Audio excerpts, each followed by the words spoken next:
Olá, companheiras, olá, companheiros, saudações petistas. Sejam muito bem-vindas e muito bem-vindos a mais uma edição do podcast Em Tempos de Guerra, a Esperança Vermelha. Hoje é sexta-feira, dia 4 de agosto. Eu sou o Patrick e topo a conversa junto com vocês.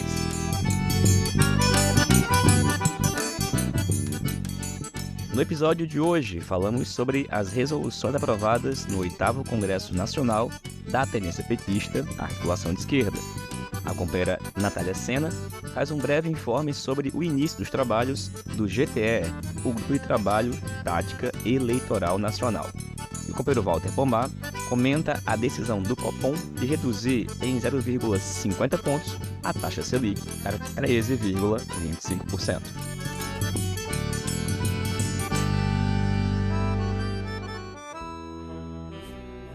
E pessoal, entre os dias 28 e 29 de julho, em Brasília, Distrito Federal, na sede do Diretório Nacional do PT, ocorreu a etapa nacional do 8º Congresso da Tendência Petista, Articulação de Esquerda. Os 3 dias de congresso foram transmitidos em sua quase integralidade através do YouTube, por meio do canal do jornal Página 13. Quem quiser ter acesso à íntegra das discussões transmitidas, é só acessar o canal do Página 13 e, bom, não esquece de curtir e também de seguir o canal. Agora, para quem não conseguir, aqui vai um breve resumo. Primeiro, quero lembrar a todas e todos que nesse ano 2023 comemoramos os 30 anos da articulação de esquerda. Ao longo desse período, foram realizadas diversas conferências, seminários, plenárias e 8 congressos, sendo que estes foram iniciados a partir do ano de 2011.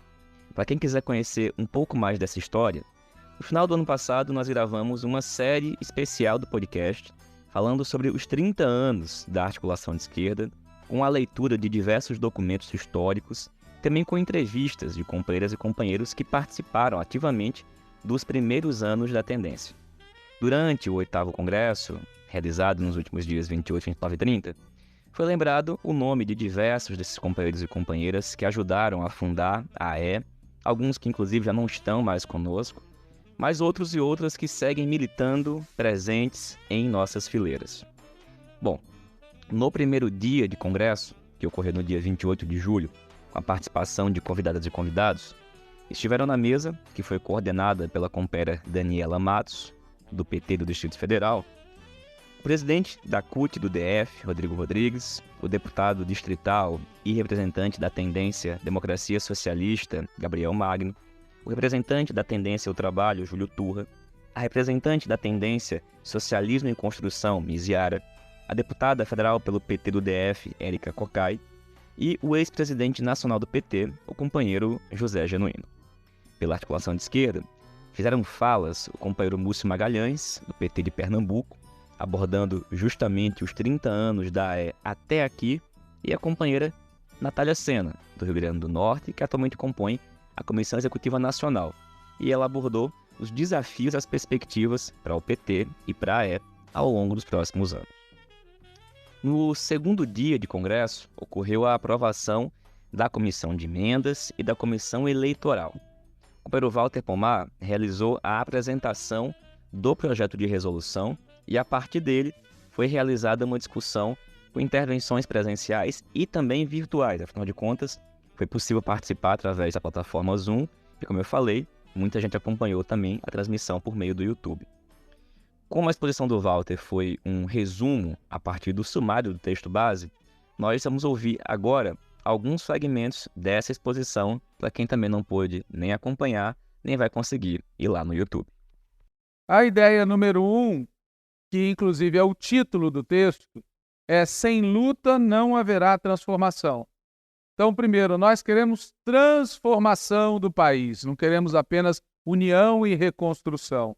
E nós não acreditamos que haverá transformação do país sem haver luta social, mobilização social, disputa política e ideológica.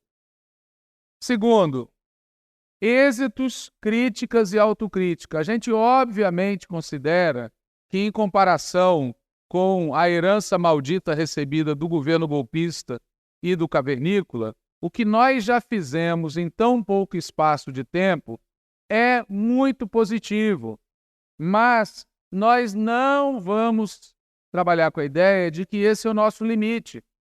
Em segundo lugar, nós não vamos abrir mão da necessidade de fazer crítica aos problemas e fazer autocrítica em relação aos erros e opções cometidas. Terceiro ponto do documento é a afirmação de que a gente vive uma crise sistêmica mundial. Para nós isso é muito relevante. Ele contém uma armadilha, que é essa do crescimento das despesas ser fixado como 70% do crescimento das receitas. Se você desdobra isso no tempo, é ter um Estado menor. A gente precisa ter um Estado maior se a gente quiser dar conta dos nossos objetivos. No outro ponto do texto, retomando o índice, retomando o sumário, a gente dá um grande espaço para o tema do sem anistia para os golpistas. E isso, para nós, é o ponto de partida para a reflexão acerca da questão militar e da segurança pública. Já foi dito ontem aqui, nós, partido, perdemos a oportunidade de incluir esse ponto no programa de reconstrução e transformação, abrimos mão de incluir esse ponto no programa da Federação Esperança Brasil, não incluímos esse ponto no debate sobre o programa da coligação, não havia o tema na transição de governo e nada disso impediu o 8 de janeiro. Não falar do assunto não faz com que ele desapareça. E querer conciliar com o golpismo nas Forças Armadas é um erro que já foi cometido no passado, foi cometido no início desse governo, nomeando um comandante do Exército que teve que ser exonerado logo depois, comprovando que ele não devia ter sido nomeado, e vários dos golpistas continuam participando do Estado-Maior das Forças Armadas. Então, assim, não é possível ter um ministro da Defesa que acha que os acampamentos eram democráticos, que a cúpula das Forças Armadas não tem absolutamente nada a ver com o 8 de janeiro, e assim por diante. E da mesma forma, de maneira análoga, o debate sobre a segurança pública em todos aqueles momentos que eu citei não foi feito como se deveria.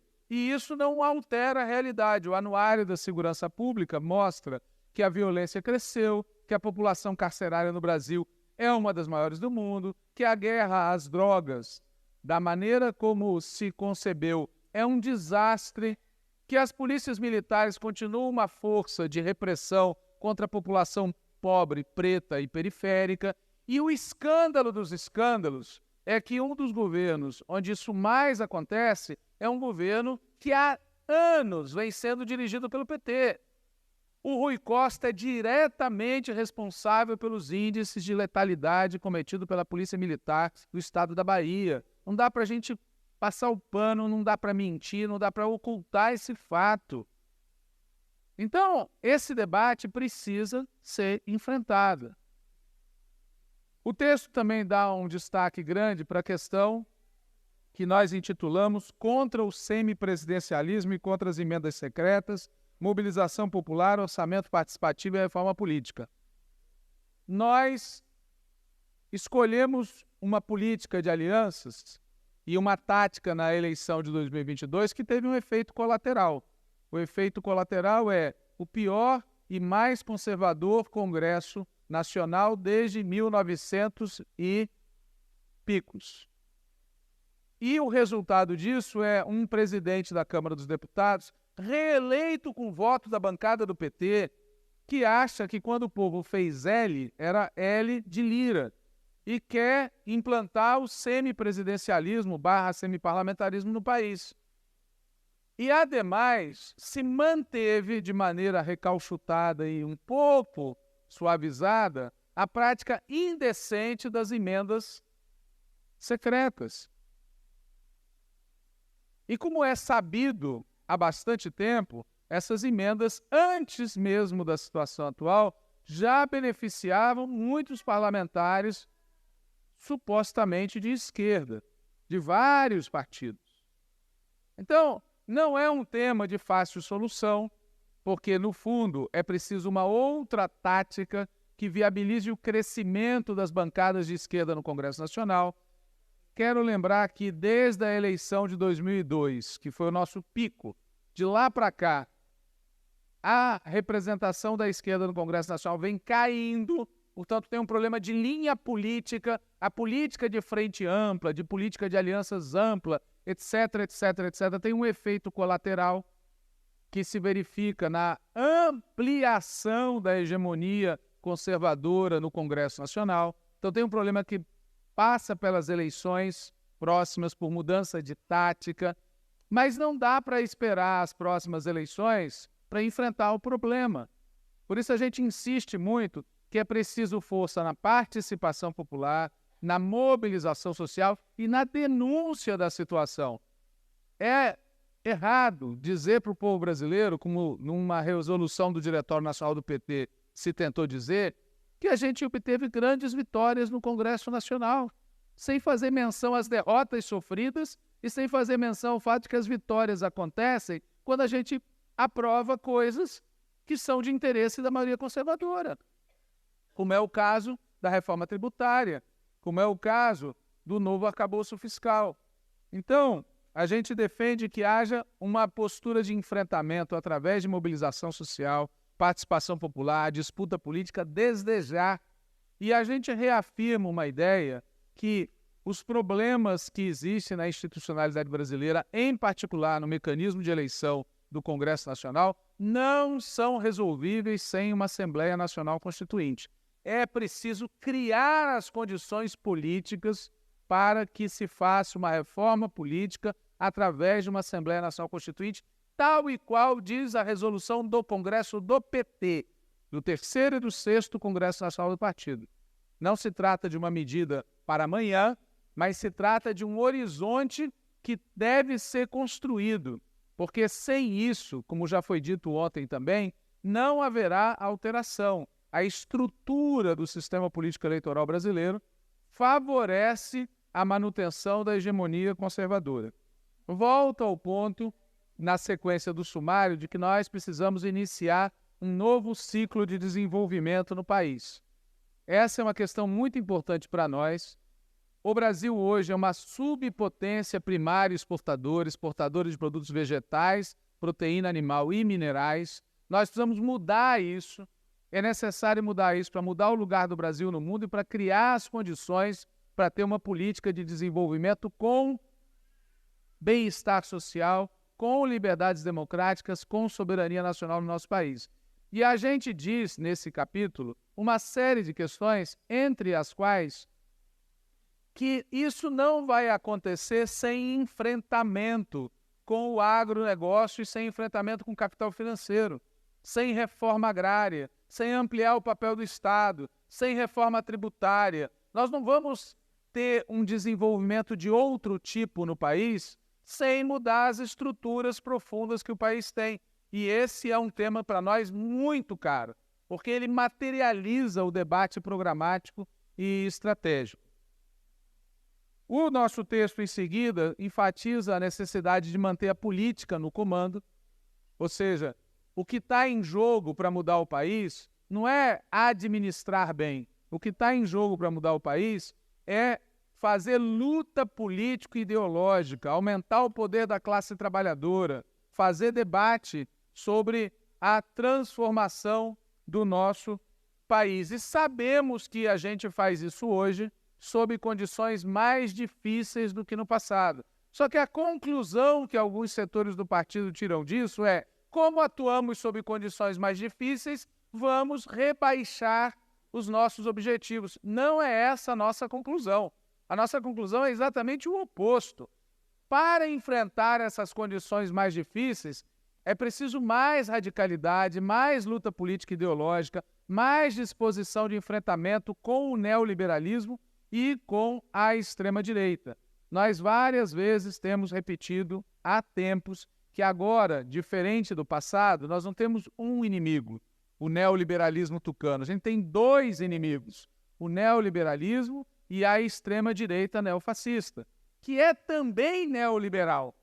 E é por isso, inclusive, que no Congresso Nacional, quando se trata de enfrentar o neoliberalismo, nós batemos contra uma maioria muito ampla.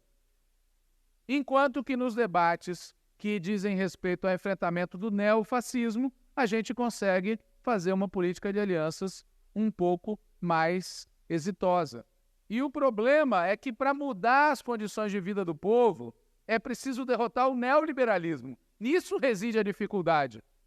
E se não se enfrentará isso rebaixando o nosso programa, suavizando, pelo contrário, em condições mais difíceis, você é obrigado a atuar com mais radicalidade. Neste sentido, o nosso texto faz toda uma digressão sobre as diretrizes estratégicas, a gente retoma de maneira sintética qual é a visão política que a gente tem sobre a estratégia no nosso país. Bom, para quem quiser conferir a íntegra da exposição do Walter, bem como as intervenções que vieram logo em seguida, é só conferir, porque está tudo disponível lá no YouTube do jornal Página 13.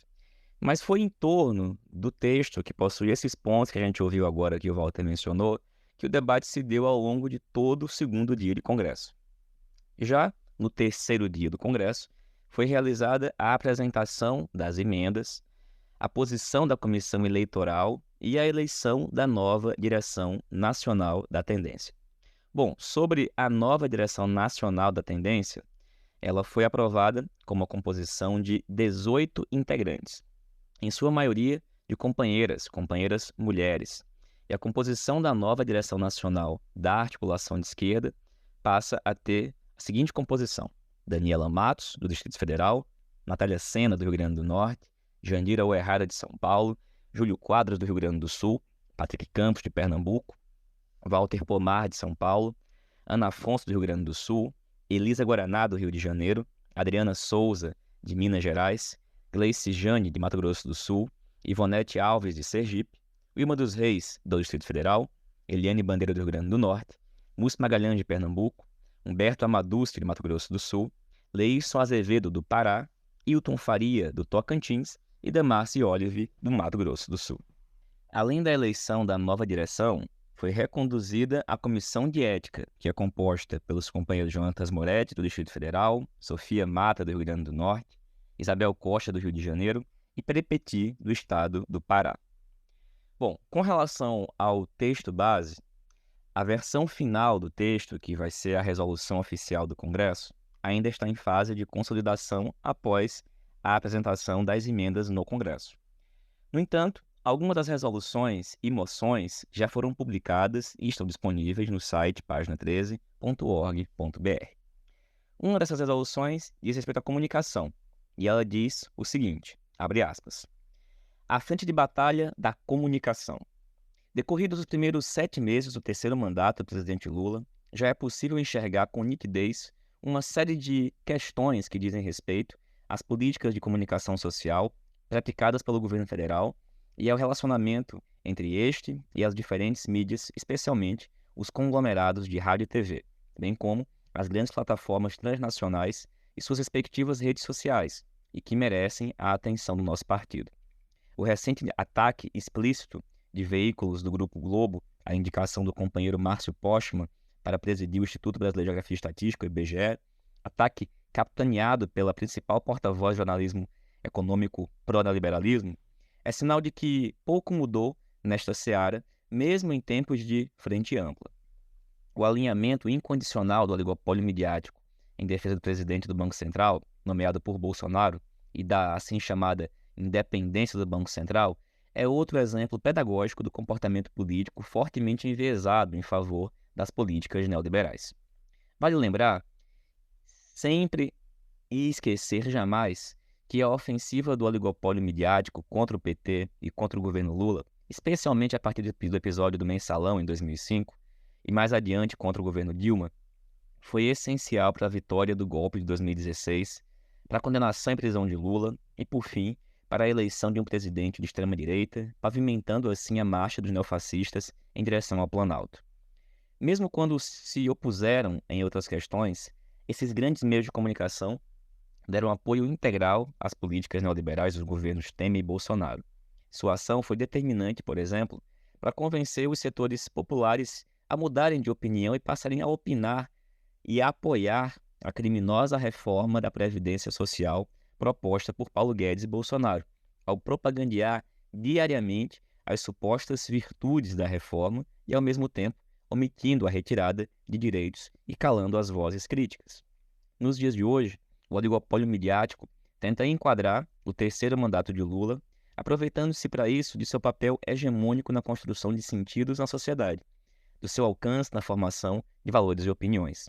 Embora tenha perdido parte de sua influência e de suas bilionárias receitas publicitárias para as grandes plataformas transnacionais, o oligopólio tradicional ainda é forte o bastante para propor ou vetar agendas e para atuar no plano político nacional. No plano mundial, as comunicações são hoje dominadas por poucos conglomerados transnacionais que atuam no processo de convergência tecnológica entre novas e antigas plataformas, TV aberta, por cabo, satélite, rádio, imprensa, telecomunicações e internet, avançando sobre os sistemas de mídia de todo o mundo. Além do poder oriundo do domínio do fluxo internacional de informações, estes grupos enxergam na indústria da cultura um lucrativo mercado. Emissoras de rádio e TV dependem de concessões públicas, uma vez que o espectro eletromagnético é responsabilidade do Estado. As concessões são para as emissoras comerciais, emissoras educativas recebem autorizações e rádios comunitárias recebem permissões.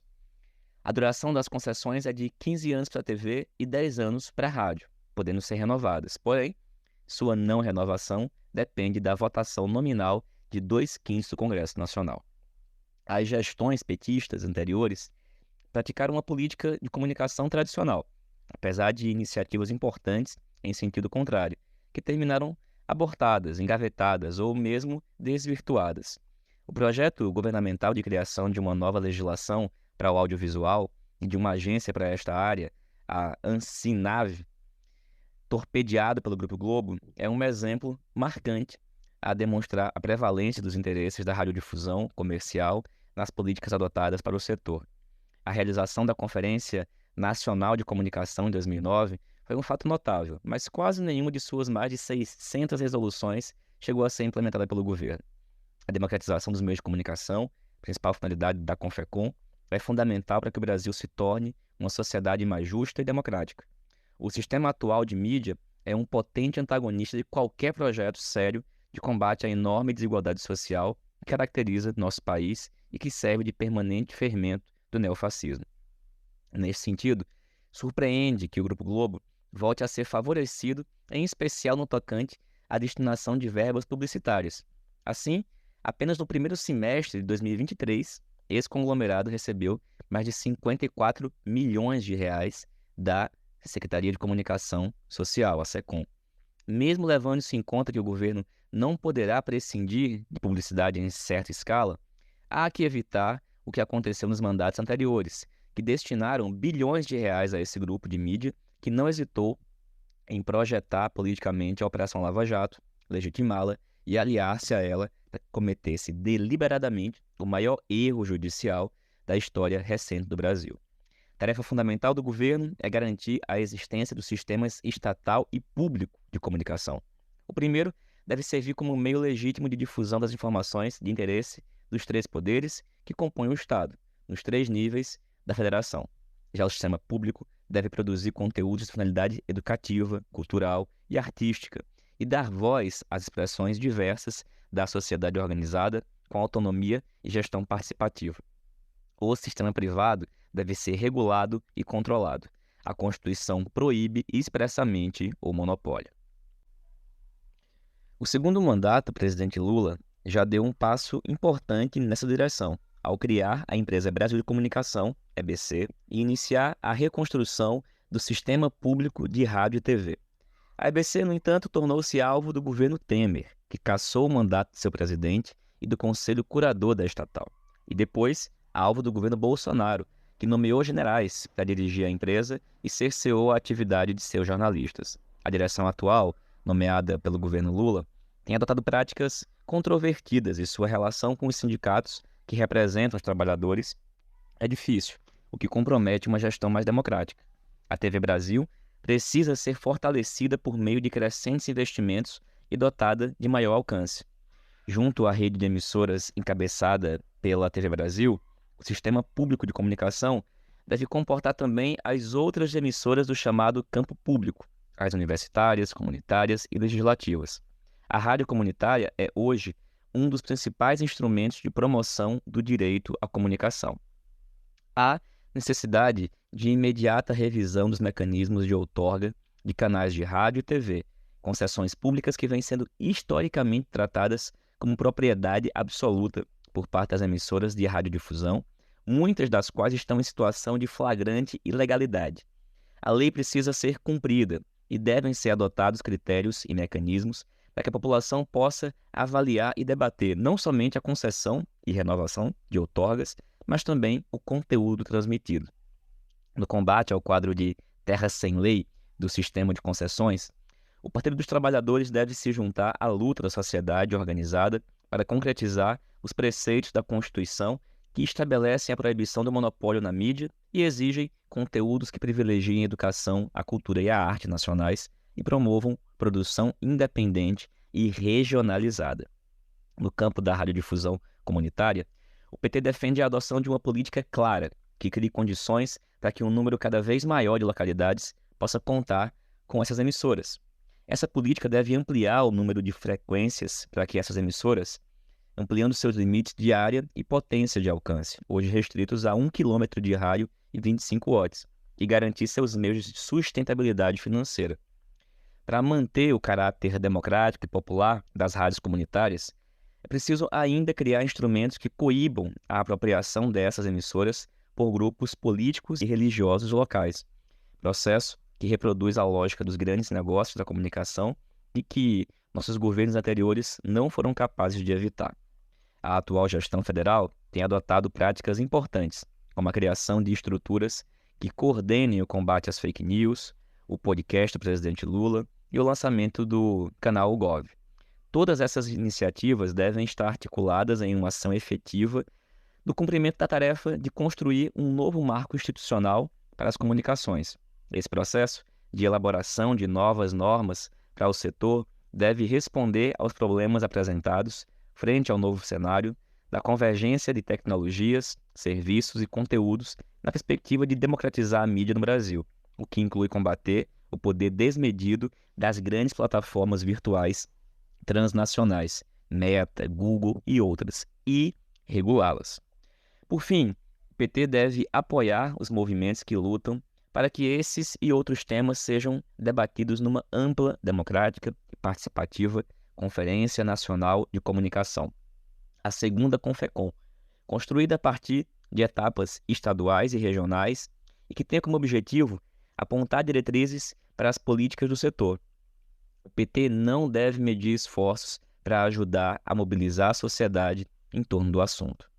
Por outro lado, o PT tem que adotar medidas para a construção de uma efetiva política de comunicação de massas, que lhe permita comunicar-se diretamente com suas filiadas e filiados e com suas bases sociais, sem depender da mediação deformada imposta pela mídia. O PT precisa construir e operar seus próprios meios de comunicação, além de articular-se de maneira efetiva com aqueles de caráter alternativo, sem ficar refém das empresas da mídia comercial. Há que desenvolver uma política de comunicação capaz de estimular e disseminar o debate, unificar a ação, promover a troca de informações entre as instâncias partidárias e dar as diretrizes gerais para a disputa de projetos na sociedade. Para que o PT seja realmente um partido democrático militante, é preciso criar um jornal nacional, semanal, voltado para a militância petista e para a militância da esquerda política e social. Além disso, é necessário potencializar ao máximo o portal do PT na internet e criar o canal de TV do PT. Bem, pessoal, essa foi a leitura da resolução aprovada no 8º Congresso Nacional da AE sobre o tema da comunicação. Como eu disse, ela está disponível no site pagina13.org.br. Outra resolução que também já está disponível é sobre o tema da educação. E ela diz o seguinte, abre aspas, desafios da educação no terceiro governo Lula. Os 6 anos dos governos golpista e de ultradireita provocaram um desmonte inédito da educação pública do ensino infantil ao superior. O MEC viveu um período de profunda turbulência, marcada não só por muitas trocas de ministros, mas também por idas e vindas em programas e políticas. O financiamento da educação foi afetado pela Emenda Constitucional 95, a chamada Emenda do Teto de Gastos, e por cortes de recursos em todas as etapas da educação, o que inviabilizou o pagamento de despesas básicas, desde água e energia até a extensão da investigação e pesquisa. O desmonte da educação básica seguiu com a imposição de uma contra-reforma do ensino médio, o aumento das chamadas escolas cívico-militares, o desmonte da oferta da educação de jovens e adultos, EJA, o fechamento de turmas e turnos, o total engavetamento do Plano Nacional de Educação do decênio 2014 a 2024 e a tentativa de desmonte do Fundeb. O terceiro governo Lula iniciou tendo que lidar com essa herança maldita deixada pelos governos golpista e de extrema-direita. Nesse contexto, saudamos enfaticamente a recomposição decidida pelo governo Lula do Fórum Nacional de Educação, que terá como uma das principais tarefas construir o documento que servirá de subsídio para a construção do Plano Nacional de Educação para o decênio 2024-2034. Entretanto, o presidente Lula indicou para ministro da Educação um senador que, quando governador do estado do Ceará, manteve uma relação intensa com os setores empresariais da educação e com o chamado modelo Sobral. Não admira que, embora esse ministro seja filiado ao PT, na composição da equipe do ministério tem um grande espaço quadros oriundos do PDT cirista e vinculados às pautas defendidas por fundações empresariais, que não mantêm quaisquer elos com os movimentos sociais que deram sustentação à eleição de Lula. Destaque-se a incidência de grupos empresariais como o Todos pela Educação e a Fundação Lema. Uma das decorrências disso é que, passados os 7 meses do governo, seguem em disputa medidas que deveriam ter sido tomadas imediatamente, como a revogação da reforma do ensino médio e o tema das escolas cívico-militares. O novo ensino médio está a depender da consulta pública lançada pelo MEC, num formato bastante contestado pelos que defendem padrões mais consolidados de participação social. Quanto às escolas cívico-militares, o MEC finalmente determinou o encerramento gradual até o final do ano, mas segue a disputa contra quem defende o modelo. Além disso, ainda não recebeu um encaminhamento explícito e consistente um dos temas mais importantes da herança maldita do governo Bolsonaro, a saber, as consequências da pandemia para uma geração inteira de crianças e adolescentes. Em relação ao financiamento da educação, a garantia da educação pública e a valorização dos trabalhadores da educação estão submetidos aos limites impostos pelo novo arcabouço fiscal, que pode se agravar ainda mais a depender do que a Câmara dos Deputados decida a respeito. Lembramos que o Senado retirou o Fundeb do cálculo dos limites, mas a disputa segue na Câmara dos Deputados. Caso a Câmara altere o que já foi aprovado no Senado, isso pode inviabilizar a aplicação do piso, tal como hoje está previsto em lei. Além disso, o novo arcabouço fiscal tem como efeito colateral a ameaça aos mínimos constitucionais da saúde e da educação. Setores do governo já vêm sinalizando no sentido de mudar os indicadores, uma tentativa que, se tiver curso, será, em nossa interpretação, o ponto de partida para a tentativa de desconstitucionalizar os mínimos. De conjunto, temos como tarefa disputar a concepção de educação que defendemos e avançar nas seguintes pautas. 1. Revogar o novo ensino médio e retomar na composição curricular das disciplinas que compõem as áreas de conhecimento indispensáveis à formação integral da juventude brasileira. 2. Acabar definitivamente com as escolas cívico-militares e retomar a concepção democrática naquelas escolas onde o modelo foi implantado. 3. Manter o Fundeb fora dos limites do chamado novo arcabouço fiscal. 4. Regulamentar questões fundantes para expandir o financiamento da educação, a exemplo da regulamentação do custo aluno-qualidade, o CAC. 5. Garantir a valorização dos profissionais da educação, fortalecendo o piso salarial nacional, exigindo o cumprimento de 1/3 da jornada para atividades extraclasse e regulamentando, mediante lei específica, uma proposta de carreira nacional. 6. Enfrentar e barrar a interferência das escolas privadas e empresas privadas no MEC, tanto no aspecto pedagógico como financeiro. Dinheiro público tem que ser para a educação pública. 7. Regulamentar a gestão democrática do ensino, na perspectiva de garantir a autonomia dos sistemas de ensino. 8. Romper definitivamente com o modelo de avaliações externas baseadas em provas, que tem por objetivo a premiação ou a punição. 9. Garantir o direito à educação a todas e todos, fortalecendo a educação de jovens e adultos, EJA, a educação do campo, indígena e quilombola. 10. Construir as conferências extraordinárias de educação, municipais, estaduais e nacional, convocadas pelo Fórum Nacional de Educação para os meses de outubro e novembro de 2023 e janeiro de 2024. 11. Desenhar um plano para enfrentar as consequências da pandemia, que comece com o mapeamento dos seus efeitos sobre crianças e adolescentes da rede pública. 12. Consolidar a escola em tempo integral e expandir o modelo para todo o país. 13. Fortalecer o PNAES, o Plano Nacional de Assistência Estudantil, incluindo um plano de equalização de condições de estudo em todas as instituições de educação superior do país. 14. Retomar o plano de ampliação do ensino superior por meio da construção de universidades federais e institutos federais. 15. Garantir, fortalecer e ampliar os mínimos constitucionais e a lei de cotas. 16. Divulgar amplamente o alcance das metas do Plano Nacional de Educação, PNE, 2014-2024, e o diagnóstico da educação brasileira, decorrente do legado de desmonte e destruição de políticas públicas firmada pelo governo Bolsonaro. Para atingir todos esses objetivos, temos como tarefa mobilizar o conjunto da classe trabalhadora, a começar pelos trabalhadores e trabalhadoras em educação, para ocupar as ruas e disputar os rumos da educação brasileira. De imediato, é necessário construir grande mobilização para o ato do dia 9 de agosto em Brasília, convocado pela CNTE. Bem, pessoal, essa foi a leitura da resolução sobre o tema educação. Como eu disse, também está disponível no site pagina13.org.br. Ao longo do fim de semana, nos próximos dias, sairão os demais textos das demais resoluções. Na próxima edição aqui do podcast, a gente também comenta algumas delas. Bom, e dito isso, qualquer informação, qualquer questão, importantíssimo lembrar que também foi aprovado a convocação dos congressos estaduais e municipais da articulação de esquerda. O regimento foi divulgado também no site Página 13. Na próxima edição a gente trata mais especificamente desse assunto.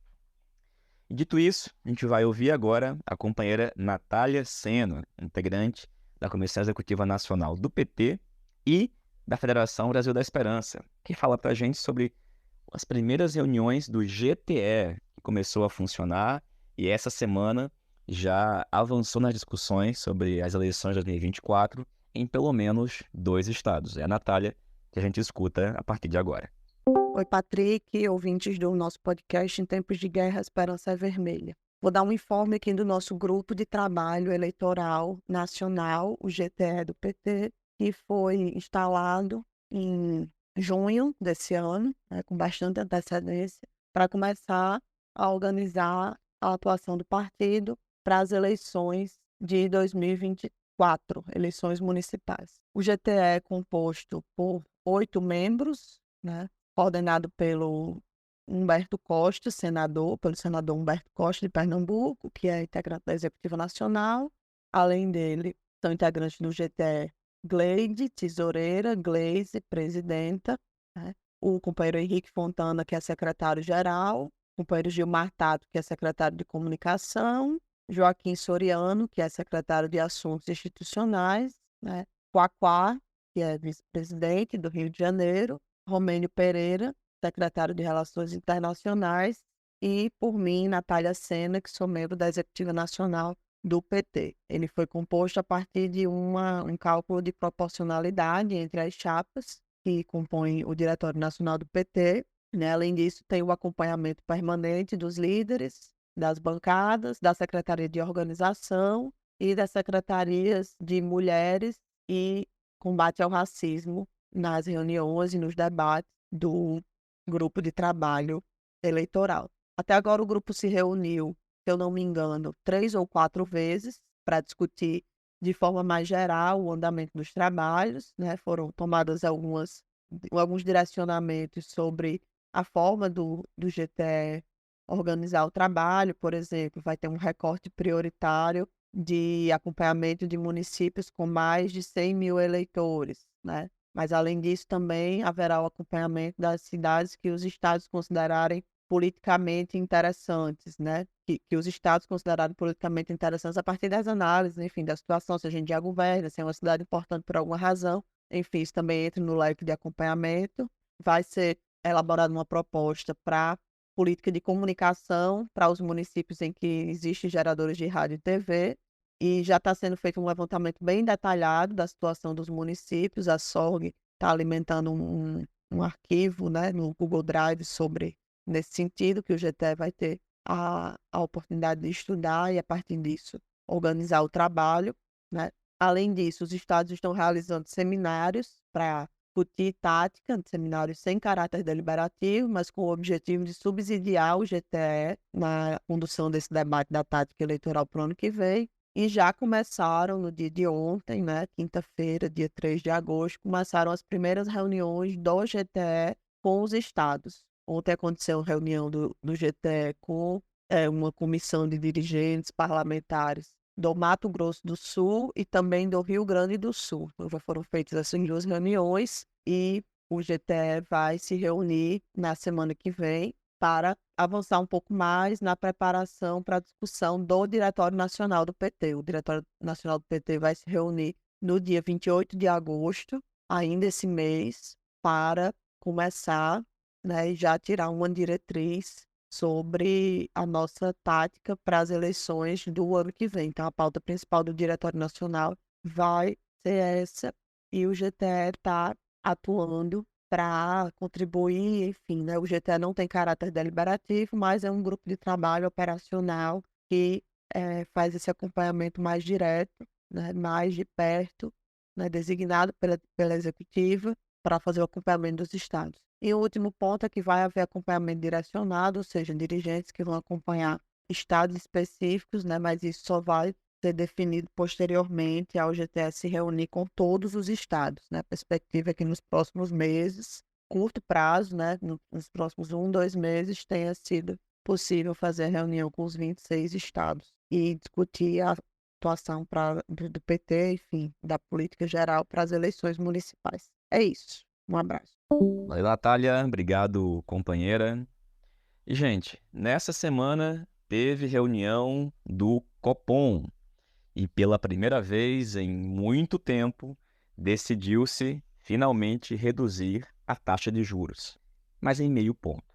Agora, não mais 13,75%, mas 13,25%.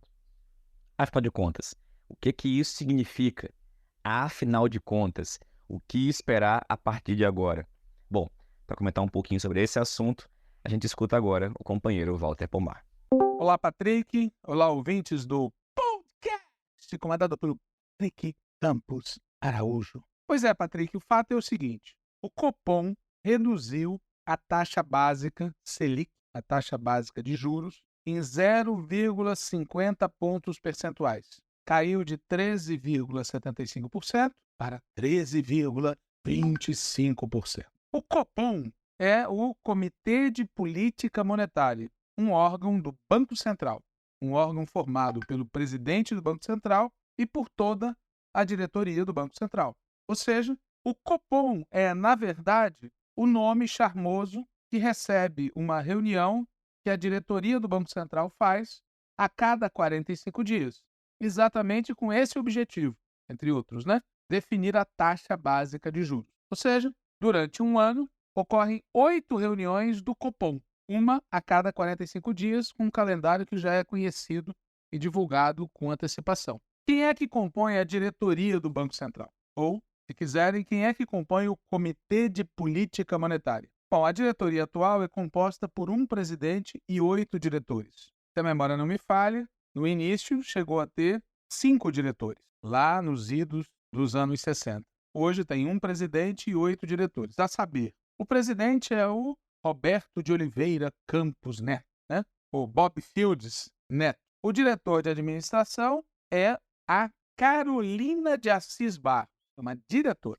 O diretor de Relacionamento, Cidadania e Supervisão de Conduta é o Maurício Costa de Moura. A diretora de Assuntos Internacionais e de Gestão de Riscos Corporativos é a Fernanda Magalhães Rumenos Guardado. O diretor de Fiscalização é o Ailton de Aquino Santos. O diretor de Organização do Sistema Financeiro e de Resolução é o Renato Dias de Brito Gomes. O diretor de Política Econômica é o Diogo Abre Guilen. O diretor de Política Monetária é o Gabriel Galípolo. E o diretor de Regulação é o Otávio Ribeiro Damaso. Desses 8 diretores e um presidente, né, ao todo 9 pessoas, somente 2 foram nomeados por Lula. O diretor de Fiscalização, o Ailton de Aquino Santos, e o diretor de Política Monetária, o Gabriel Galípolo. No ano de 2023, o Copom já se reuniu nos dias 31 de janeiro e 1º de fevereiro, já se reuniu nos dias 21 e 22 de março,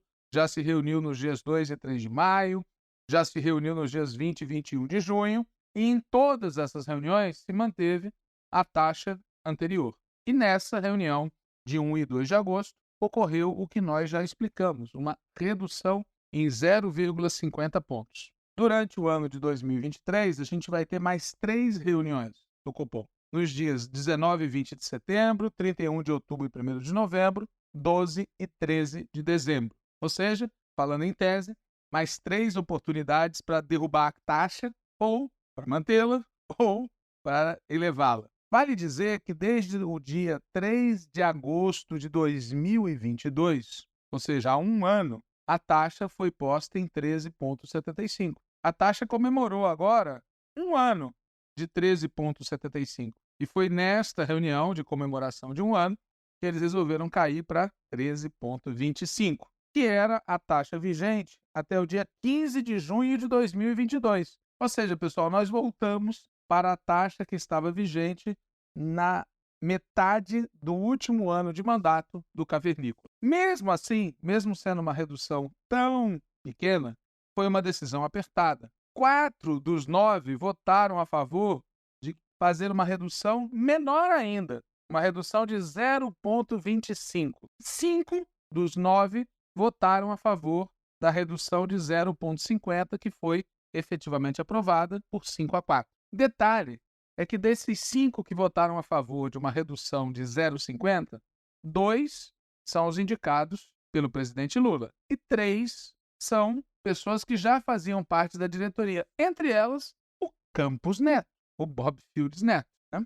Bom, frente à redução, o nosso companheiro Fernando Haddad comemorou. Ele disse, abre aspas, vai ter mais otimismo. Os investidores, o mundo todo, vão olhar para o Brasil com mais otimismo. Fecha aspas. Ele disse também que a queda na taxa básica de juros foi, abre aspas, fruto de muito diálogo. Fecha aspas. E acrescentou, abre aspas, eu tenho certeza, até por conhecê-lo já há 8 meses, que o presidente do Banco Central votou com aquilo que ele domina em economia. É um voto técnico, calibrado à luz de tudo o que ele conhece da realidade do país.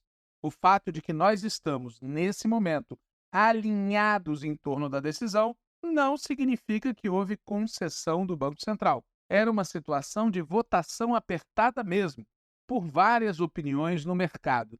Fecha aspas, ponto final. Será que é justificável esse otimismo do ministro Fernando Haddad? Bom, por um lado é óbvio que é ótimo que a taxa tenha baixado. Por outro lado, também é óbvio que ela baixou muito pouco. Afinal de contas, tendo em vista a inflação que existe no país, nós temos uma taxa de juros real que é das maiores do mundo, se é que não é a maior. E mais alta ainda é a taxa de juros cobrada pelo crédito oferecido lá na ponta, porque a Selic é uma taxa que regula os empréstimos interbancários, é uma taxa geral do sistema. Lá na ponta, a taxa é, muitas vezes, muito maior. A taxa teria baixado, mesmo que tão pouco, 0,50, se tivesse havido apenas diálogo, como diz o nosso companheiro Fernando Haddad, ou será que a pressão foi fundamental? Será que, por exemplo, as falas do Lula públicas e a pressão ampla, geral e restrita não terá pesado muito na decisão? Cá entre nós, nossa opinião é que a taxa não teria baixado nada se nós tivéssemos feito apenas diálogo. A nossa opinião é que a pressão foi fundamental, que as críticas públicas do Lula foram fundamentais e mesmo assim baixou pouco. E baixou pouco porque a taxa Selic não provém de uma decisão técnica, provém de uma decisão eminentemente política. É óbvio que é predominantemente política, ainda que possa vir embalada em algum argumento mais ou menos técnico. Infelizmente, nosso companheiro Haddad, ou por estilo, ou por acreditar mesmo nisso, ou por uma mistura das duas coisas, deu uma declaração otimista, reforçando essa mitologia de que teria havido uma decisão predominantemente técnica. Não é. A taxa de juros anterior, e inclusive essa, é fruto de uma decisão predominantemente política. Seja uma política que visa prejudicar o governo Lula, seja uma política que visa beneficiar o setor financeiro. Evidentemente, o mais importante é responder a pergunta: a taxa vai continuar baixando? Existe uma polêmica a esse respeito. Nessa polêmica, eu simpatizo muito com a opinião dada por um economista filiado ao PT, que eu vou citar sem dizer o nome, ou seja, eu vou contar o milagre, mas não vou contar o santo. Segundo esse economista, abre aspas, a redução da taxa de juros pelo Banco Central é um fato auspicioso. Contudo, cabe a pergunta: como avaliar a decisão do Copom em reduzir a taxa básica em 0,50 pontos percentuais, de 13,75 para 13,25? Pergunta. Quais as razões apresentadas para a redução e como seus efeitos iniciais podem indicar seus prováveis impactos sobre o crescimento e a própria inflação? Ponto de interrogação. Segundo o economista, no comunicado emitido ao término da reunião do Copom, abre aspas, aponta-se o cenário internacional como negativo, sobretudo a resiliência da inflação e as taxas de juros elevadas e ainda em crescimento, fecha aspas. Ainda segundo o mesmo economista, o comunicado do Copom, abre aspas, a despeito de se constatar a desaceleração do crescimento econômico e a queda da inflação corrente no Brasil, a despeito disso, o Copom faz uma série de ressalvas sobre esses dados positivos. Fecha aspas. Tudo indica que, com essas ressalvas todas, o Banco Central / Copom estaria sinalizando, na opinião do economista que nós estamos citando, sem dizer o nome, o Banco Central estaria sinalizando que não fará futuramente uma redução mais rápida e, obviamente, necessária do nosso ponto de vista, da taxa de juros. Segundo o mesmo economista, o Banco Central diz com todas as letras que não fará isso, não fará uma redução rápida como se faz necessário. Diz o economista, abre aspas, ao referir-se à sua postura de praticar uma política contracionista até que o processo de desinflação esteja terminado e as expectativas ancoradas, fecha aspas, o Banco Central está sinalizando que não virão por aí novos cortes. O mesmo economista diz também que os efeitos iniciais da redução da Selic são contraditórios. Ele fala que é positiva, evidentemente, a redução dos juros futuros e é positivo o eventual efeito disso no custo do crédito. Mas a redução tem impacto limitado, porque foram apenas 0,50. Ele cita ainda que a valorização da Bolsa, que se deu em seguida à decisão do Copom, é, obviamente, na opinião dele, algo positivo. Mas ele alerta que as consequências disso sobre a economia real, que é o que interessa, são indiretas e, eventualmente, só se manifestarão no longo prazo. O economista, citado aqui por nós, fala também daquilo que ele chama de impacto negativo. Ele diz, inclusive, que é surpreendentemente negativo, o impacto negativo decorrente da redução da Selic, a saber, a significativa desvalorização da moeda brasileira, o real. Por tudo isso, esse economista que nós estamos citando diz que, abre aspas, a despeito do governo ter ganho uma batalha, esse conjunto de informações não deixam margem para muito otimismo, fecha aspas. E eu queria destacar muito isso, porque a gente tem visto um festival de declarações otimistas, a começar pela já citada declaração do ministro da Fazenda, Fernando Haddad, nosso companheiro, que não condizem com os fatos. O economista acrescentou ainda que, abre aspas, o mercado financeiro ficou contrariado porque o Banco Central não obedeceu à previsão da maioria deles, do mercado financeiro, onde 70% apostava em um corte de apenas 0,25 pontos. Essa contrariedade do mercado financeiro seria, na opinião do economista, agravada por o que eles consideram uma mudança de postura do Banco Central. Segundo os mercados, até a última reunião do Copom se insistia nos riscos fiscais, na inflação de serviços, mas, na opinião dos mercados, aparentemente a maioria do Copom se dobrou a outro tipo de diagnóstico.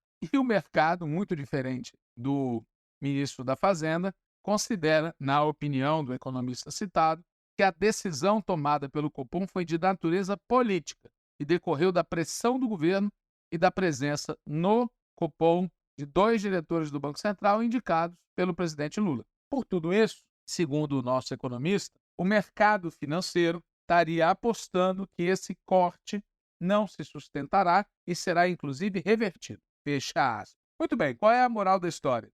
Primeiro, tem que aumentar a pressão.